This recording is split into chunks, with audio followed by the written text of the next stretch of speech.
निकाल करके फेंक देना है।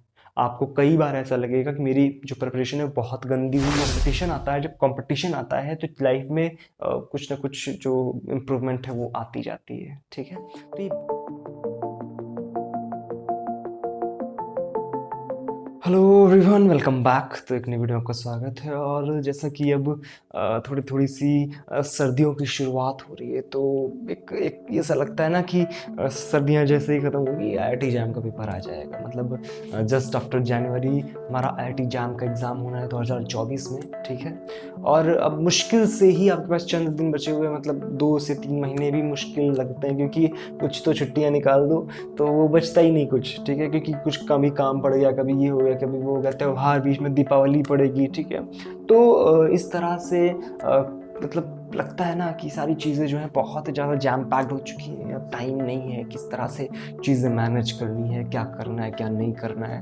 तो इस बारे में आज बात करने वाले हैं कि किस तरह से जो बचा हुआ टाइम है इसको आपको यूटिलाइज करना है, क्या चीज़ें करनी है क्या नहीं करनी है ना, और किस तरह से हम इस अटेम्प्ट में जो 2024 का एग्ज़ाम होने वाला है यहाँ पर इस एग्ज़ाम को क्रैक करके आईआईटी तक का सफ़र तय करेंगे, इस बारे में बात करने वाले हैं। तो फर्स्ट ऑफ ऑल पहले पॉइंट से बात करते हैं कि क्या करना है क्या नहीं करना है, क्योंकि बहुत सारे कन्फ्यूजन्स होते हैं कि यार अब ना एग्ज़ाम धीरे धीरे आ रहा है, चूँकि वो एक मतलब होता है ना कि पहले कुछ लोग तो होगा पहली बार एग्ज़ाम दे रहे हो सकता है कुछ लोग दूसरी बार भी एग्ज़ाम दे रहे हो, तो कहीं ना कहीं डर सा एक माहौल बनने लगता है जैसे ही सर्दियों की शुरुआत होती है, क्योंकि लगता है ना कि सर्दियाँ आ गई, इसका मतलब एग्ज़ाम सीजन शुरू होने वाला है।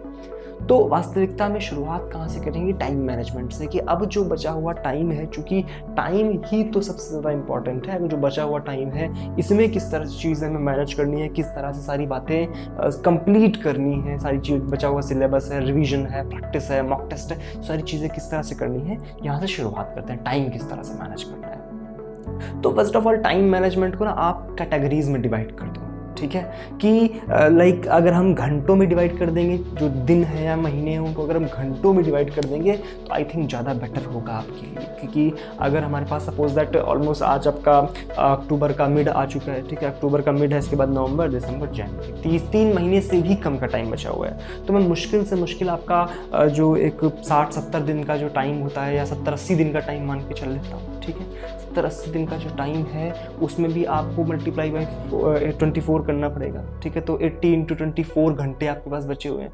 अब ना इस तरह से इसको करो कि हमें इसमें प्रैक्टिस 3 चीज़ों का बहुत ध्यान रखना है, कि जो आप कॉन्सेप्ट्स कर रहे हो उनको बूस्टअप भी करना है। ठीक है, तो concepts plus practice plus revision, 3 चीज़ें, कि कॉन्सेप्चुअल क्लैरिटी होनी चाहिए, उन कॉन्सेप्ट्स के एप्लीकेशन किस तरह से कर रहे हैं और उसका रिवीजन कितना किया। रिवीजन बहुत इंपॉर्टेंट की इस पर बात करेंगे। ठीक है, लेकिन जो हम सीख रहे हैं उसको तो हम पहले पूरी तरह से सीखें तब तो रिवाइज करेंगे, है ना। तो सबसे पहले कॉन्सेप्चुअल क्लैरिटी होनी चाहिए, तब जा करके हम प्रैक्टिस प्रॉब्लम्स को कर पाएंगे। तो उसको टाइम निकालना पड़ेगा। लाइक आपके पास दिन में अगर 24 घंटे हैं, इसमें से आपको 15 से 16 घंटे मिल रहे हैं अदर देन दैनिक जो हमारे सोना, खाना पीना, इधर उधर जाना यहाँ वहाँ, इसको हटा करके अगर मान लो 13-14 घंटे आपको मिल रहे हैं, 10 घंटे निकाल दिए हमने बाकी चीज़ों के लिए। ठीक है, तो 13-14 घंटे मिल रहे हैं, उनमें आप किस तरह से अपने टाइम को यूटिलाइज करो, क्योंकि भाई अब क्या है, अब वो 2-3-4 घंटे वाला टाइम नहीं बचा है कि आप 2-3-4 घंटे दिन में पढ़ते हुए चलो और चीज़ें बहुत सूटेबल हो जाएंगी। अगर आपको एक अच्छी रैंक सिक्योर करनी है, एक अच्छी आईआईटी में जाना है, तो आपको अच्छी मेहनत करनी पड़ेगी, अदरवाइज आप जैसे चल रहे हो चल सकते हो। ठीक है, ये सत्य है, स्वीकारना पड़ेगा इसको। तो सबसे पहली बात ये कि हमें उस 13-14 घंटे को यूटिलाइज करना है। किस तरह से यूटिलाइज करना है, आप उसको अपने अकॉर्डिंग, अगर आपकी अभी तक जो मान लो सब कुछ लोग होंगे जिनका सिलेबस ऑलमोस्ट कंप्लीट हो गया होगा, है ना, कुछ लोग जो होंगे मिड में होंगे, कुछ लोगों ने तो अभी भी पिछले महीने शुरुआत करी होगी, है ना। तो किस तरह से आपको ये, आपको देखो, मैं अगर बोल दूंगा कि आप 5 घंटे ये कर लो, 3 घंटे वो कर लो, तो ये मेरी पर्टिकुलर थॉट्स होंगे, मेरा पर्टिकुलर ओपिनियन होगा, मेरा पर्टिकुलर पढ़ने का तरीका होगा।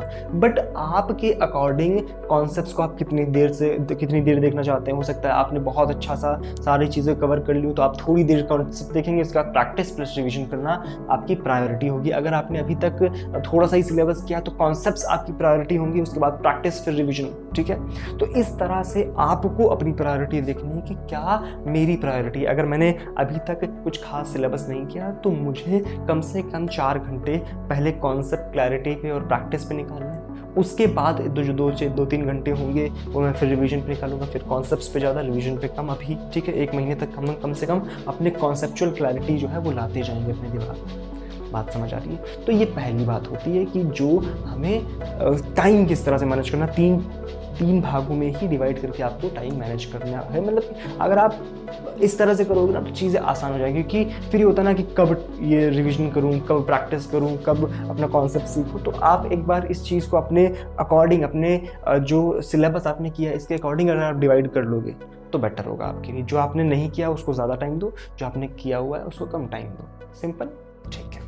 दूसरी बात क्या आती है? दूसरी बात हमारे पास आती है कि हम अब इस टाइम में ना, अगर हम अपना पढ़ाई वढ़ाई कर रहे हैं तो एक बहुत ज़रूरी चीज़ जो होती है वो ये है कि अब हमें थोड़ा सा समाज से अलग होना पड़ेगा। मतलब अब समय आ गया है, वो विद्यार्थी पंचलक्षणम वाला टाइम था ना, कि वो ग्रह त्यागी और वो काग चेष्टा बकोधनम वाला कुछ श्लोक याद है? तो उसमें से ना कुछ चीज़ें आपको इम्प्लीमेंट करनी पड़ेंगी अपने दैनिक जीवन में। क्या चीज़ें? सबसे एक बहुत मेजर चीज़ है, आपको घर छोड़कर तो नहीं जाना। ये नहीं कि घर छोड़कर कहीं और निकल कर जंगलों में जाकर के पढ़ाई कर रहे हैं, ऐसा तो नहीं होगा। बट एक बहुत मेजर चीज़ ये करनी है कि अब आपको ना कट ऑफ करना पड़ेगा बाकी चीज़ों से। आपको कट ऑफ रीजन में आना पड़ेगा, सैचुरेशन रीजन से कट ऑफ रीजन में आना पड़ेगा। क्या करना पड़ेगा कि आपको अपना एक पर्सनल स्पेस देखना है जहाँ पर आप पढ़ सकते हो। एग्जैक्टली आप 4-5 घंटे कम से कम, जहाँ मतलब मैं ये नहीं बोल रहा कि पूरे टाइम एक जगह बैठ करके पढ़ते रहो, वरना फिर से दिमाग भी डिस्टर्ब होता है। आप जहाँ पर 5-6 घंटे बैठ के या 4-5 घंटे बैठ करके जहाँ पढ़ सको एकांत में, आपको कोई डिस्टर्ब करने वाला ना हो, अपना एक ऐसा पर्सनल स्पेस देखो, ठीक है। वो घर पे भी हो सकता है, लाइब्रेरी हो सकती है, आपका कॉलेज, जहाँ पर भी आप हो इस समय, ठीक है। वहाँ पर अपना एक पर्सनल स्पेस देखो जहाँ पर आपको 5-6 घंटे कोई डिस्टर्ब ना करे। जहाँ डिस्टर्बेंस होती है वहाँ पर चीज़ें गड़बड़ाने लगती हैं, ठीक है। तो आपको उस डिस्टर्बेंस से हट करके चीज़ें देखनी है और अपने लिए एक पर्सनल स्पेस देखना है, ठीक है। अब घर वालों से जाकर के डायरेक्टली ये मत बोल देना कि मुझे एक अलग कमरा बनवा करके दो, ठीक है ना। इस तरह की बातें नहीं करना। अपने अकॉर्डिंग, अपनी सुविधा के अकॉर्डिंग चीज़ें मैनेज करने की कोशिश करना, और कोशिश करना कि मुझे एक एकांत जगह मिल जाए जहाँ पर मैं पढ़ सकूँ, ठीक है। तो ये काम करना है। और जो कट ऑफ की मैंने बात करी कि अब बहुत ज़्यादा लोगों से बातचीत नहीं करनी है आपको। ये नहीं करना है कि, क्योंकि ये वो टाइम है, ये वो जोन है जहाँ पर आकर के आप डेविएट हो सकते हो, क्योंकि आपको लगेगा कि यार मेरे पास तो प्रिपरेशन बिल्कुल भी नहीं है और मैं एग्जाम ना दूँ। कई बार ये थॉट्स आएंगे, इन थॉट्स को निकाल करके फेंक देना है। आपको कई बार ऐसा लगेगा कि मेरी जो प्रिपरेशन है बहुत गंदी हुई है, मैंने कुछ भी नहीं किया है। उस टाइम पर इन थॉट्स को निकालना ही आपकी प्रायोरिटी। मेरी बातें याद करना कि उस टाइम पर आपके मन में ये थॉट्स नहीं आने चाहिए। आपके माइंड में ये आना चाहिए कि हाउ शुड आई प्रोसीड, मुझे आईआईटी कैसे क्रैक करना है, ठीक है। तो ये बात बहुत ज़रूरी है कि आपको समाज से, क्योंकि समाज है ना आप में नेगेटिविटी भरने का प्रयास करता है। तो खैर एक बात तो सत्य, माता पिता और गुरु के अलावा कोई तीसरा पर्सन ऐसा नहीं होता है जो ये चाहता है कि आप बहुत सक्सेसफुल बन जाओ, ठीक है। कहीं ना कहीं हर इंसान को इनसिक्योरिटीज़ होती हैं आपसे, ठीक है। तो वो आपको कभी भी बहुत अच्छी सलाहें नहीं देगा, ठीक है। जो आपके माता पिता हैं, आपके गुरुजन हैं, वही आपको अच्छी सलाह देंगे, आपके हित के बारे में सोचेंगे कि नहीं आपको ये चीज़ करनी चाहिए, ये चीज़ नहीं करनी चाहिए। तो बहुत ज़्यादा जब रिश्तेदारों से, बहुत ज़्यादा जो आप दोस्ती यारी करते हो, इससे थोड़ा सा कटो, ठीक है। अब समय आ गया है जो फुल फोकस हमें अपने एग्जाम पर करना है। क्लियर है? तो एक बात हमने करी कि हमें टाइम किस तरह से मैनेज करना है। दूसरी बात हमने करी कि हमें अब समाज से कटने की आवश्यकता है। अब बहुत ज़्यादा हमें घुलने मिलने की आवश्यकता नहीं है, बहुत लोगों में घुलने मिलने की आवश्यकता नहीं है। अब समय अलग आ गया है, अब जो है पढ़ाई का टाइम आ गया है, ठीक है। एक जो बहुत मेजर चीज़ हम अब अपनी लाइफ में एक लाने वाले हैं वो क्या है कि हमें अब ना थोड़ी सी कंपटीशन बढ़ानी पड़ेगी, खुद से, दूसरों से ज़्यादा खुद से कंपटीशन।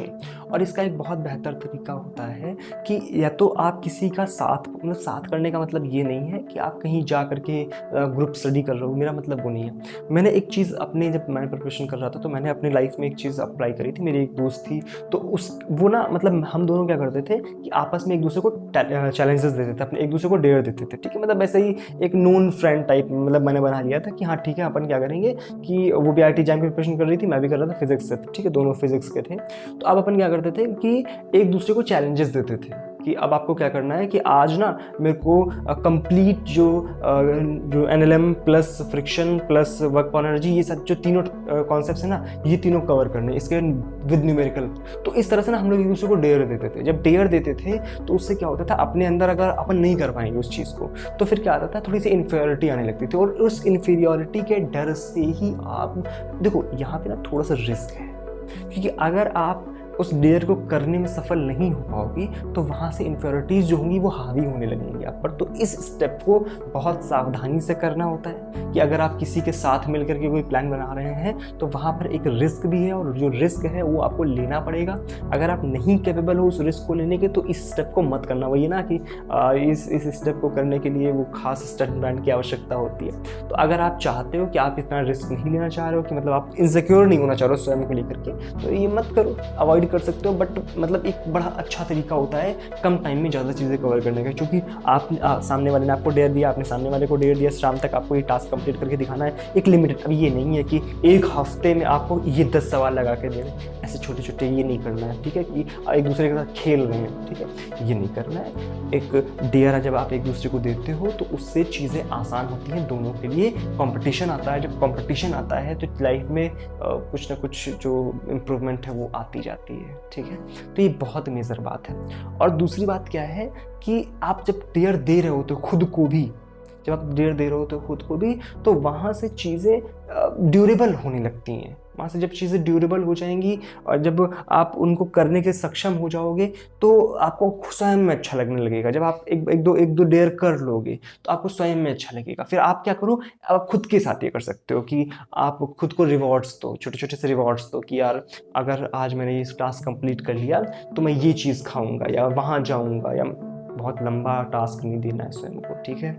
ये नहीं करना है कि मतलब रिवॉर्ड, अगर सपोज दैट आपने ये टास्क कर लिया तो आप सोच रहे हो कि नहीं अब मैं अगले दिन ब्लू वर्ल्ड जाऊंगा घूमने, ऐसा नहीं करना है। अगर ऐसा करोगे तो वहाँ से टाइम वेस्ट होना। तो वही बता रहा हूँ ना, ये जो स्टेप होता है थोड़ा सा रिस्की भी होता है, आपको चीज़ें बहुत ध्यान से करनी पड़ती हैं ताकि आप जो है डिस्ट्रैक्ट भी ना हो। तो डिस्ट्रैक्शन को भी ध्यान रखना पड़ता है इस स्टेप में। अगला जो पॉइंट हमारे पास कि इन सब चीज़ों को मिला करके हमें किस तरह से चलना है, कि हमें चैलेंजेस लेने हैं, हमें प्रैक्टिस करनी है, हमें अलग रहना है।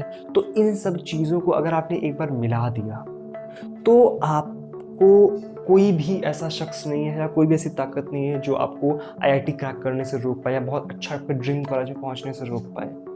मतलब बहुत ज़रूरी है आप इन सारी चीज़ों को मिक्सअप करके चलें, इन सारी चीज़ों में बैलेंस बना के चलें। देखो लाइफ जो होती है ना वो बैलेंस से चलती है, और एग्ज़ाम भी क्रैक करने के लिए आपको लाइफ में बैलेंस चाहिए होता है। हर चीज़ को जब आप एक थोड़ी मात्रा में करते हो तो वहाँ से चीज़ों में बैलेंस आता है। और जो बात मैंने बोली है कि रिविज़न जो मैंने बोला था ना एक टॉपिक, उसको बहुत इंपॉर्टेंस देना है आपको, ठीक है। अगर आप रिवीजन नहीं कर रहे हो ना टाइम टू टाइम तो चीज़ें गलत होती जाएंगी आपके लिए, ठीक है। और एक लास्ट बात कि जो रिवीजन प्लस प्रैक्टिस प्लस आपका कॉन्सेप्ट्स के साथ में मॉक टेस्ट देना बहुत ज़रूरी है। अगर आप जब मॉक टेस्ट देते हो, भले ही आपके नंबर कम आए ज़्यादा आए, आप उस चीज़ को, जो चीज़ आपको उस पर्टिकुलर एग्ज़ाम डे पर मिलने वाली, उस चीज़ को आप रोज़ जीतते हो उस चीज़ को, ठीक है। मतलब वीकली या डेली या जिस भी बेसिस पे आप मॉक टेस्ट दे रहे हो, तो वहाँ से आपके लिए चीज़ें बहुत आसान होने लगती हैं। जब आप एक बार उस चीज़ में घुस जाते हो, होता ना कि नेट प्रैक्टिस करके आप जब जाते हो तो फिर अच्छा परफॉर्मेंस देने में हमें हेल्प मिलती है। तो नेट प्रैक्टिस बहुत ज़रूरी है, मॉक टेस्ट देना बहुत ज़रूरी है। जब एक बार आप मॉक टेस्ट दे लेते हो तो आपकी जो बैटिंग है वो स्ट्रॉन्ग हो जाती है और जाकर के आप मचा देते हो,